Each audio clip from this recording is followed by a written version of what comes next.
Hey class, Pastor Hayden here, and I am so glad that you are watching class online. Today we get to start a new 5-part series on the divided kingdom of Israel, and we will be looking at the times between 930 and 586 BC. But today, in our first session, we will be looking at 930 BC all the way to 900 BC. And you may ask this question: where in the Bible do we find 930 BC to 900 BC? Well, you can find it from the death of King Solomon to the first years of King Asa in Judah and King Basia in Israel. And you can find that in your Bible in 1 Kings 11, verse 40 through chapter 15, verse 34. You can also find it in 2 Chronicles chapter 9 verses 29 through chapter 14 verse 4. And that's where you find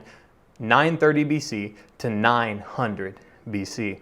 So when we look at trying to learn about the divided kingdom of Israel between 930 and 900 BC, we need to do this. We need to find some key players. In order to understand what's going on in the divided kingdom, we have to find the people who are moving and shaking the time of the divided kingdom. And the best place to start is King Solomon.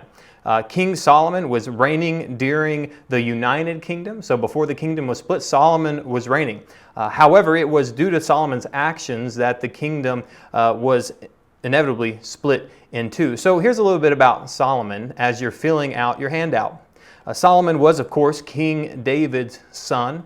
One of the things that Solomon is known for is that he built the temple in Jerusalem, the epicenter of the worship of Israel. Things that we learn about Solomon is that he married foreign wives. This started his long line of sin and the evil that he brought into Israel. And it actually introduced idol worship into Israel because the foreign wives that he had married are people who brought in idols and foreign gods into Israel. And so this funnel, these sins have created problems in Israel, and it angered God, and God was very upset. And so therefore at that time, that's when one of the prophets actually told Solomon that God would rip the kingdom from his hands. But up to this point, Solomon reigned over the United Kingdom for 40 years. Another key player that we will hear a lot about in 930 BC is Rehoboam. And Rehoboam was Solomon's son. And Rehoboam ruled over Israel until the quick divide of the kingdom. I say he ruled over Israel because it's important that Rehoboam was the last king who reigned over the United Kingdom. And it is not so much that he reigned over the United Kingdom because it quickly split as soon as he took over. But it's important to note that Rehoboam was the last king during the United Kingdom of Israel. However, after the kingdom split, he still continued ruling over two tribes, Judah and Benjamin, and he as well had the Levites, those who led the worship at the temple. So he still was ruling over those two tribes. It's important to note that Rehoboam also did what was evil in the Lord's sight. This is one of the reasons why Rehoboam is looked at in the Bible as a bad king. And he reigned over Judah, which was a southern kingdom, for 17 years. Jeroboam, who was a rival of Rehoboam, he is actually a servant of Solomon when he first comes on the scene in 1 Kings. But important to note that he was the first king and of the northern kingdom of Israel, and he reigned over that kingdom for 22 years. Also important to note that Jeroboam was an idol worshiper, and he also ignored God's commands to lead Israel, the northern kingdom, in the ways of God. And we will see in a little bit those specific ways that Jeroboam was evil in the Lord's sight. The next key player is Abijah, the prophet. Abijah, the prophet, plays a lot of key roles in the first few years of this 930 to 900 BC. One of those key roles is he prophesied that Jeroboam would take 10 tribes from the line of David because of Solomon's disobedience. Abijah also prophesied that Jeroboam's son would die because of Jeroboam's disobedience to God. And finally, at the end, he Ahijah pronounced judgment on the house of Jeroboam and the downfall of his dynasty. So this last pronouncement of judgment, Ahijah actually tells Jeroboam that his dynasty will end at his son, and that his dynasty will no longer rule in the northern kingdom.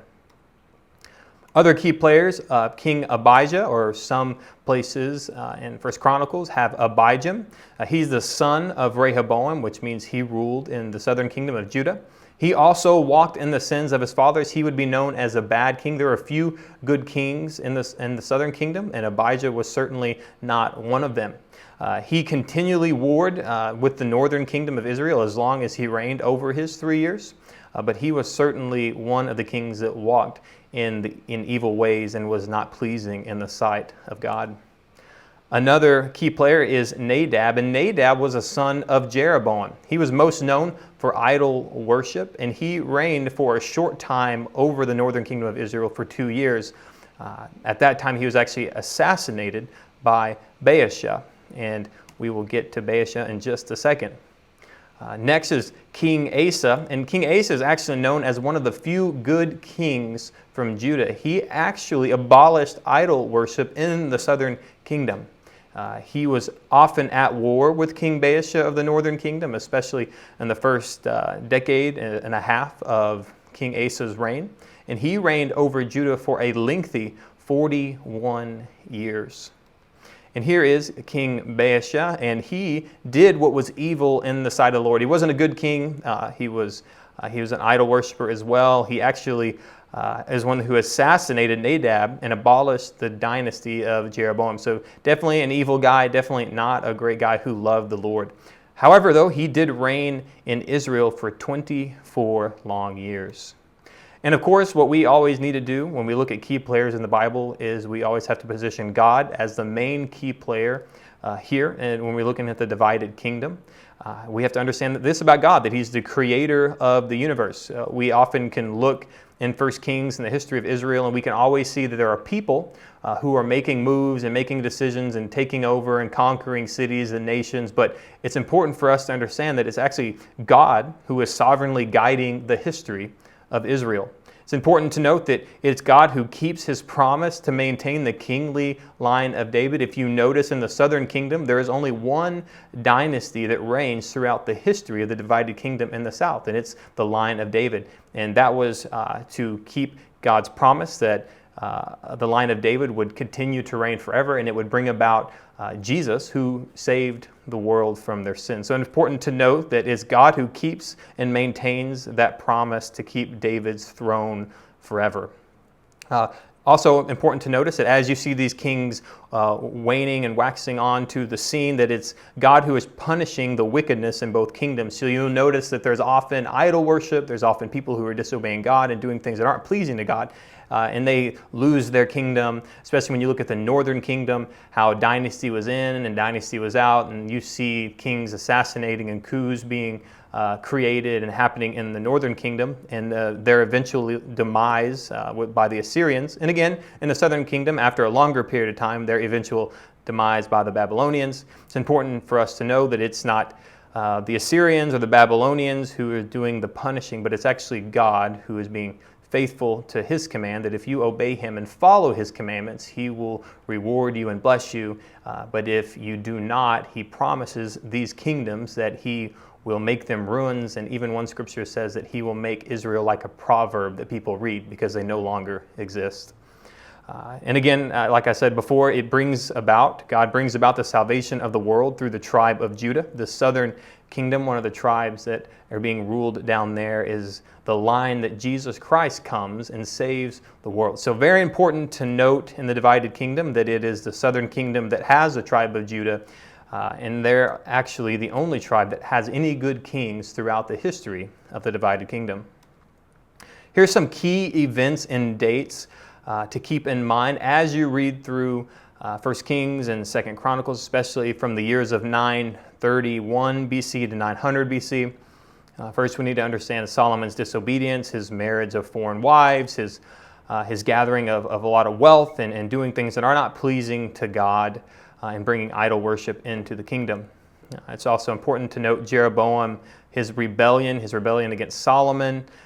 Solomon actually puts him in place of all of the forced work, labor in Jerusalem. And then from that, that's when Ahijah's prophecy to Jeroboam happens. And at that time, Jeroboam flees to Egypt because Solomon found out that Ahijah had prophesied that Jeroboam would take over 10 tribes that belonged to Solomon. And so Jeroboam then flees to Egypt. And then we pick up in 931 BC that Solomon dies. And at that time, Jeroboam comes back into Israel.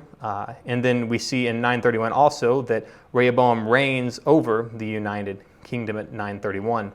However, in the same time period, Israel rebels against Rehoboam, and Jeroboam reigns in the north, in Israel. And Israel rebels against Rehoboam because just like Solomon reigned hard and had a heavy hand on Israel and forced them into a lot of taxation and a lot of hard labor, instead of heeding the words of the elders, Rehoboam actually went against his elders and listened to some of his buddies, because his buddies said, your dad ruled with a heavy hand, but you should rule even heavier and work Israel even harder.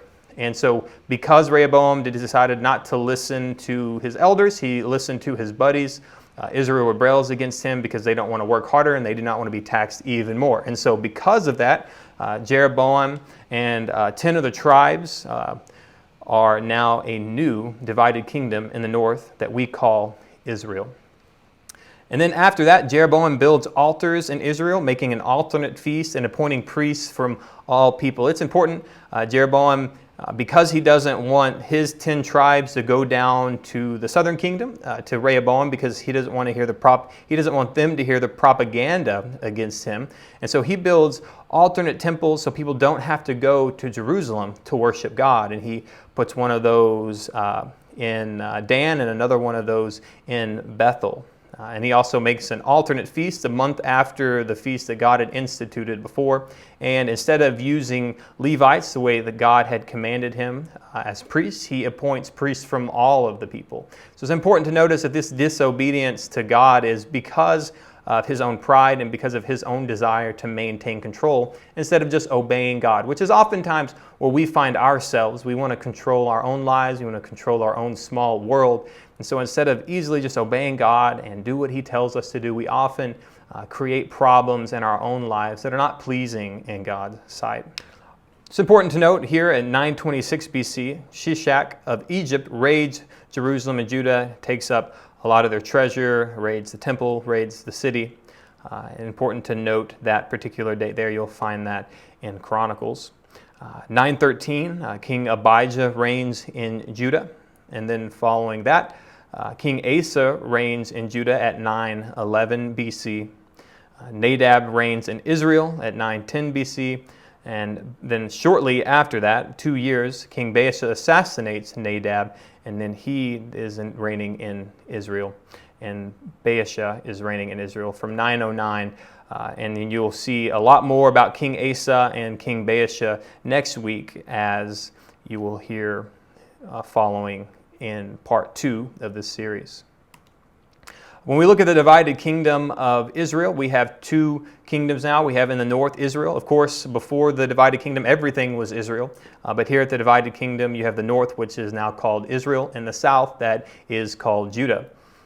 And in the kingdom of the north, you will see here in blue, consisted of the tribes of Dan, Ephraim, Asher, Gad, Reuben, Zebulun, Issachar, Simeon, Naphtali, and Manasseh. And again, in the southern kingdom of Judah, you will see that there in the south. They are here pointed out in red, consisted of the tribes of Judah and Benjamin, as well as the Levites who served the temple. It's a helpful map just to kind of show you the divided kingdom and how that was split up here in 930 BC. Something that we need to point out, if you want to learn a lot about the divided kingdom, especially from 930 to 900 BC, we need to look at not only the key players, but the key verses that describe why these people were key players. And we're going to start with Solomon. And here are 4 verses that are key to understanding why Solomon is so important in the narrative of the divided kingdom from 930 to 900 BC. The first scripture that you will find, and you can write this down on your handout, is found in 1 Kings chapter 6, verse 1.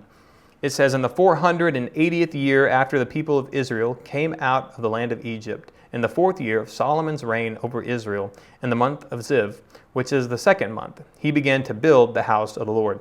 This verse is important because it shows Solomon's very important task of building the temple. The temple was a desire of King David to build. King David actually got all the supplies and gathered all the supplies to build the temple, but God said, "No, you have too much blood on your hands. You will not build the temple, but your son will." And here is a fulfillment of that in 1 Kings 6, that it is Solomon who is building the temple, the house of the Lord.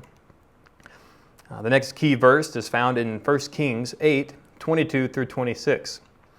And it says, "Then Solomon stood before the altar of the Lord in the presence of all the assembly of Israel and spread out his hands toward heaven." This is Solomon's prayer after the temple had been built, and this is Solomon's prayer to God after the temple has been built.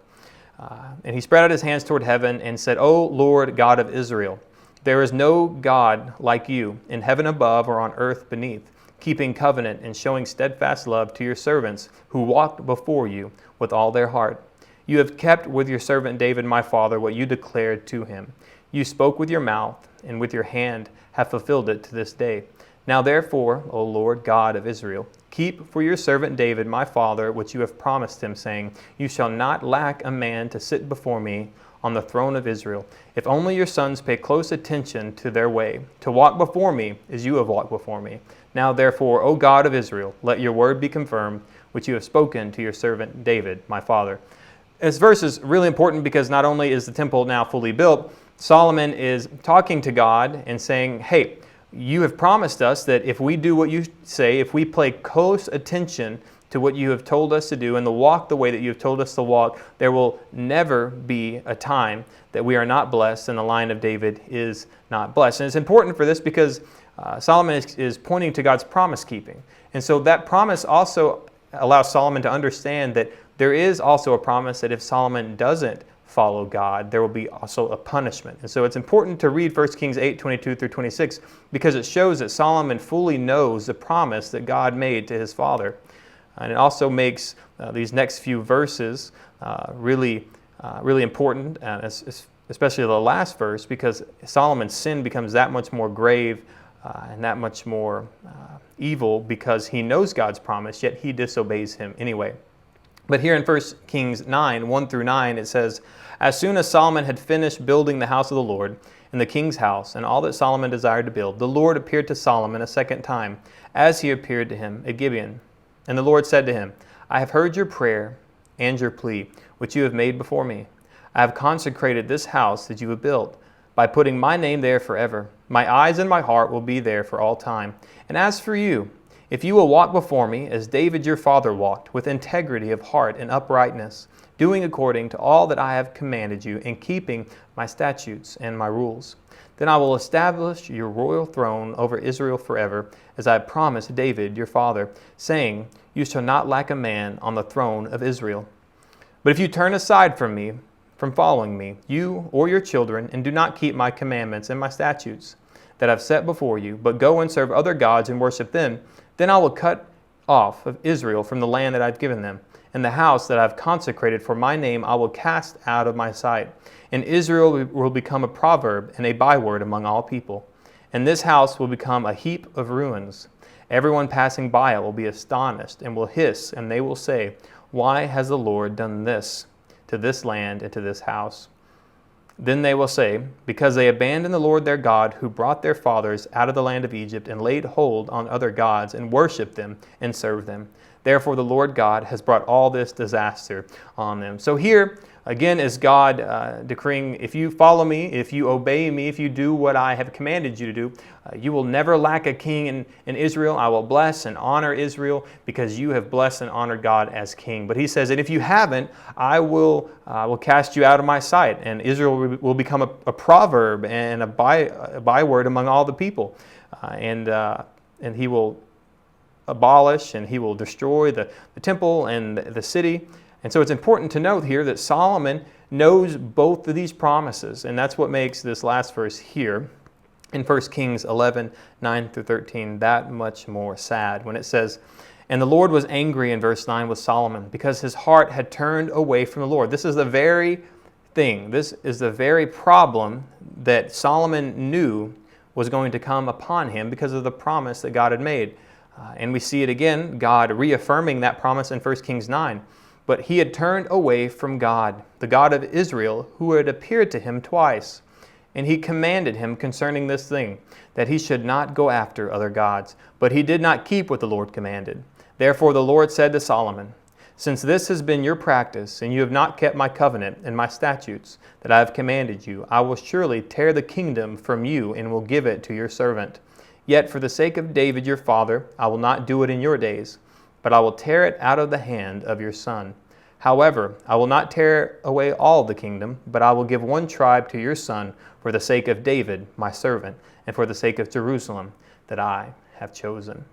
So here we see that the kingdom is going to be torn out of Solomon's son's hand. That'd be Rehoboam. And it also talks in verse 11 about the servant that will receive part of the kingdom, the 10 tribes. And that's his servant Jeroboam that we will read about in just a minute. But we see in the last verse here God's steadfastness and his covenant-keeping love and promise to the line of David, that he is saying, "But I will not tear away the whole kingdom, but for the sake of David, I will keep some of the kingdom intact, and because he loves David and because he has chosen Jerusalem as the place where his people will dwell." Some key verses for King Rehoboam. We have 3 of them. The first one is found in 1 Kings chapter 12, verses 1 through 5. And it says, "Rehoboam went to Shechem, for all Israel had come to Shechem to make him king." This is, of course, after Solomon had died. Rehoboam is going to be crowned king. And as soon as Jeroboam, the son of Nadab, heard of it, for he was still in Egypt where he had fled from King Solomon, then Jeroboam returned from Egypt. Verse 3, "And they sent and they called him. And Jeroboam and all the assembly of Israel came and said to Rehoboam, 'Your father made our yoke heavy. Now therefore lighten the hard service of your father and his heavy yoke on us, and we will serve you.' He said to them, 'Go away for 3 days, then come again to me.' So the people went away." The second verse that is important in 1 Kings 12, 6 through 11, it says this, "Then King Rehoboam took counsel with the old men who had stood before Solomon his father while he was yet alive. 'How do you advise me to answer the people?'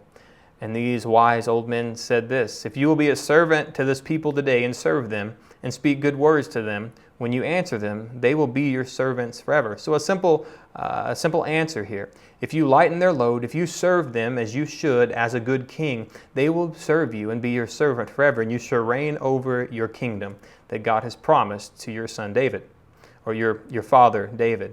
But in verse 8 it says this, "But he abandoned the counsel that the old men gave him and took counsel with the young men who he had grown up with and stood before him.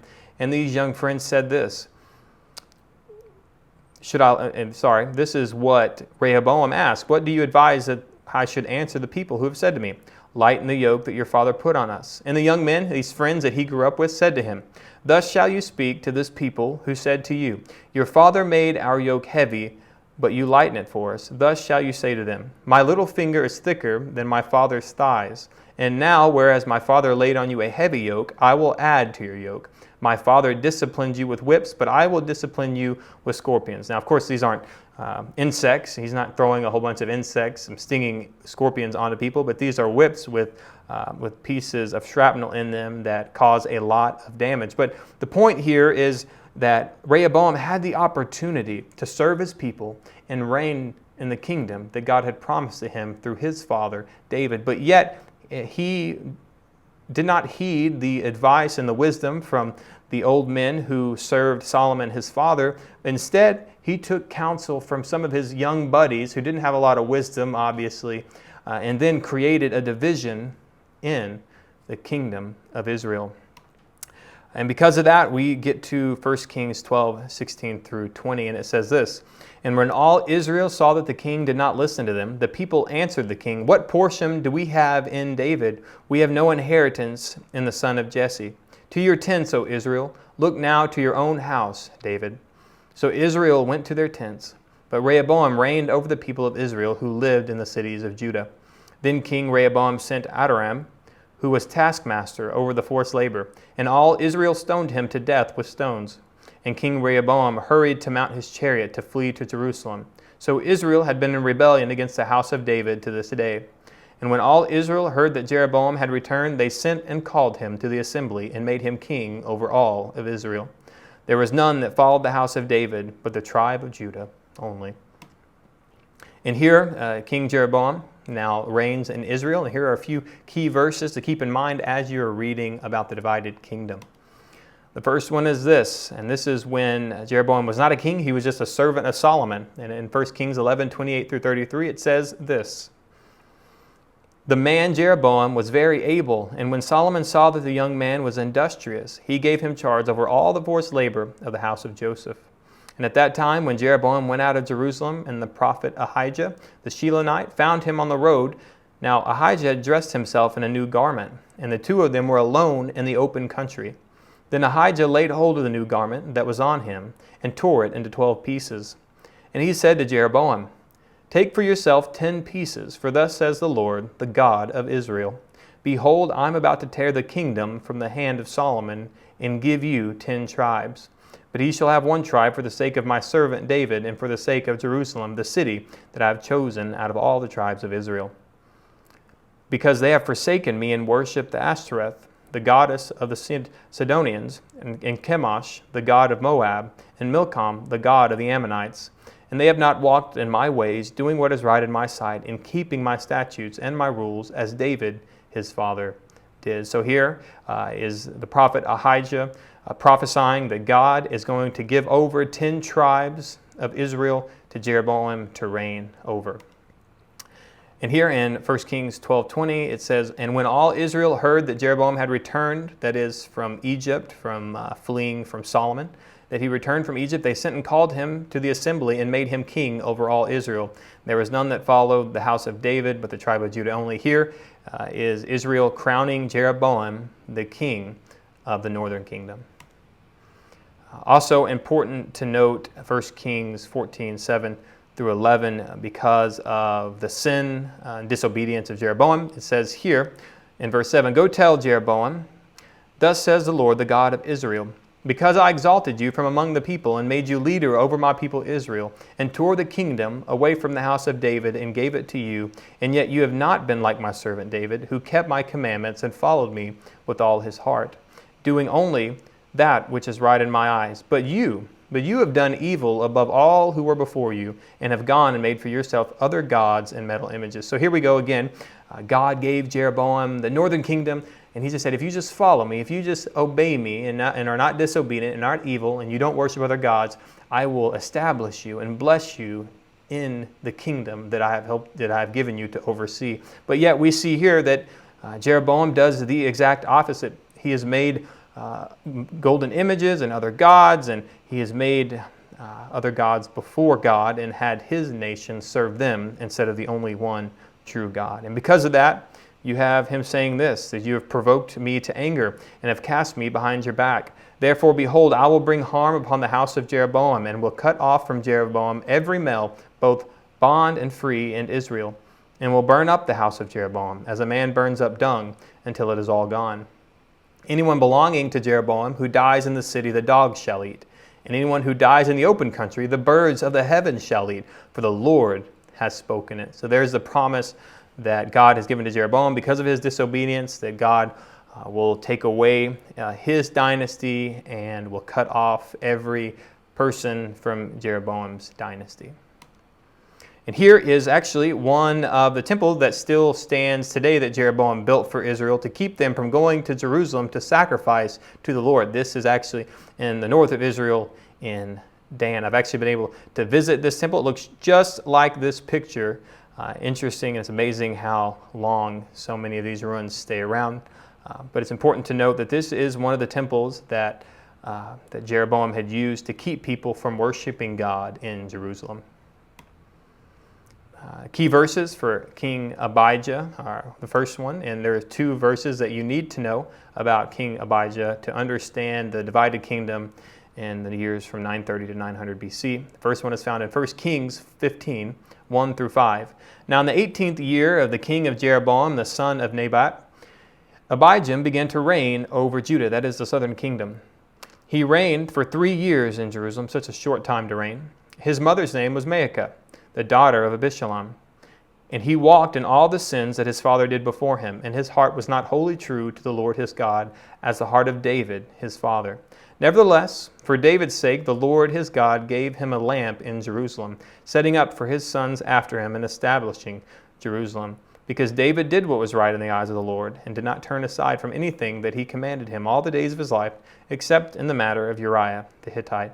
Important to note here just the faithfulness of God, the promises that God made. Even though that King Abijah and the rest of the kings are evil, not doing what God had called, because of God's promises, because that God is a promise keeper, he is keeping the line of David going in the southern kingdom. The next verse that is important is in 2 Chronicles, found in chapter 13, verses 15 through 21. And this is talking about the battle of Abijah and one of his battles with Jeroboam. But it says, "And the men of Judah raised the battle shout, and when the men of Judah shouted, God defeated Jeroboam and all Israel before Abijah and Judah. The men of Israel fled before Judah, and God gave them into their hands. Abijah and his people struck them with great force, so there fell slain of Israel 500,000 chosen men. Thus the men of Israel were subdued at that time, and the men of Judah prevailed, because they rallied on the Lord, the God of their fathers." See, here's a great example of, even though that Abijah, not a great king, a king that disobeyed God, even in a small amount of their obedience to God and their faithfulness to God, God had delivered them and given them victory over Jeroboam and the northern kingdom. In verse 19 it says, "And Abijah pursued Jeroboam and took cities from him, Bethel with its villages, and Jeshanah with its villages, and Ephron with its villages. Jeroboam did not recover his power in the days of Abijah, and the Lord struck him down, and he died. But Abijah grew mighty, and he took 14 wives, and had 22 sons and 16 daughters." Then here, King Asa, we have one verse for King Asa, not because he is not important. We know that King Asa is actually very important for instituting God's law back into Judah. However, King Asa reaches us close to the end of our time to 900 BC, so we will talk about one important verse towards the beginning of his reign, and you will hear a lot more about King Asa in part 2 of this series. Here in 1 Kings 15, 9 through 15, it says this, "In the 20th year of Jeroboam, king of Israel, Asa began to reign over Judah. And he reigned 41 years in Jerusalem. His mother's name was Maacah, the daughter of Abijah. And Asa did what was right in the eyes of the Lord, as David his father had done." There is a breath of fresh air. The first king that we see on this list who actually did what was right in the eyes of God and obeyed him and lived in a righteous way before God. He put away the male cult prostitutes out of the land and removed all the idols that his fathers had made. He also removed Maacah, his mother, from being queen mother because she had made an abominable image for Asherah. And Asa cut down her image and burned it at the brook Kidron. But the high places were not taken away.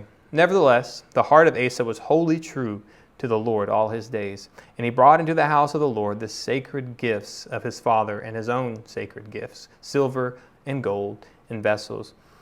It's noble that King Asa was obeying God. Other than his family, we see that not only his fathers before him, the kings of Judah before him, but even his mother after him, the queen, all worshipped other gods. But King Asa was wholly true to God, and therefore took away all of the abominations and sins of his family, so he could be wholly true in God's sight. And here, the next key verses on the next king is King Nadab. The first one we can find for King Nadab of the northern kingdom is found in 1 Kings 15, 25 through 26. And it says in verse 25, Nadab, the son of Jeroboam, began to reign over Israel in the 2nd year of Asa, king of Judah. And he reigned over Israel for 2 years. He did what was evil in the sight of the Lord, and walked in the way of his father, and in the sins which he had made Israel to sin. The second verse is found in 1 Kings 15, 27 through 30. This is where we see the assassination of Nadab, and it says in verse 27, Basia, the son of Abijah of the house of Issachar, conspired against him, and Basia struck him down in Gibbethon, which belonged to the Philistines. For Nadab and all Israel were laying siege to the Gibbethon. So Basia killed him in the 3rd year of Asa, king of Judah, and reigned in his place. This was to fulfill that promise and that prophecy that God that gave, and that the prophet showed that his line would eventually end. That is, the line of Jeroboam would end to the death and destruction of his dynasty. And so it says in verse 29, and as soon as the king was killed, he killed all of the house of Jeroboam. He left to the house of Jeroboam not one that breathed until he destroyed it. And again, according to that word that he spoke by his servant Ahijah the Shilonite. It was for the sins of Jeroboam that he sinned, and that he made Israel to sin, and because of the anger to which he provoked the Lord, the God of Israel. And we see that the faithfulness is rewarded, and the abominations of the sin of the idol worship was been cursed, and he was replaced because of his assassination, because of the sin that he had made Israel to sin. And here we do have King Basia. And again, King Basia is going to have one important verse here, because you're going to learn more about King Basia next week in part 2 of this series. But here is a very important verse that we can see of King Basia at the beginning of his reign. And it says, in the 3rd year of King Asa, king of Judah, Basia, the son of Ahijah, began to reign over all Israel at Tirzah. And he reigned 24 years. And he did what was evil in the sight of the Lord, and walked in the way of Jeroboam, and his sin, which he made Israel to sin. You see, King Basia, you've seen this list of all of these kings, and you have seen a lot of kings who have done what is evil in the sight of the Lord. You're going to hear that same song, different verse, over and over again, with very few good kings, none in the north, actually, and very few in Judah. And you will see that it is the evil that these kings are doing, and the disobedience to God, that eventually sees their kingdoms overthrown in the north by Assyria, and in the south by the Babylonians. Thank you guys so much for joining me this week in class online, talking about the divided kingdom of Israel from 930 to 586 BC. I cannot wait for you to hear next week as Jeff Gordon does session 2 about the divided kingdom. Pray with me. Father, thank you so much for this great opportunity to learn about your word, to learn about what you have done in history and how that affects us and impacts us today. I pray that this has been a blessing to those who have heard it, as much as it has been to me studying this and learning more about the kingdom that you have divided, to show that you're faithful and to show that you cannot be around sin. And that reminds us that it is through Judah, that it is through Christ, that we and our sins are forgiven, and that your covenant, your faithful promises to us have saved us and given us an eternity with you. So, Father, thank you. We love you. We cannot wait to meet back again. In Jesus' name I pray. Amen.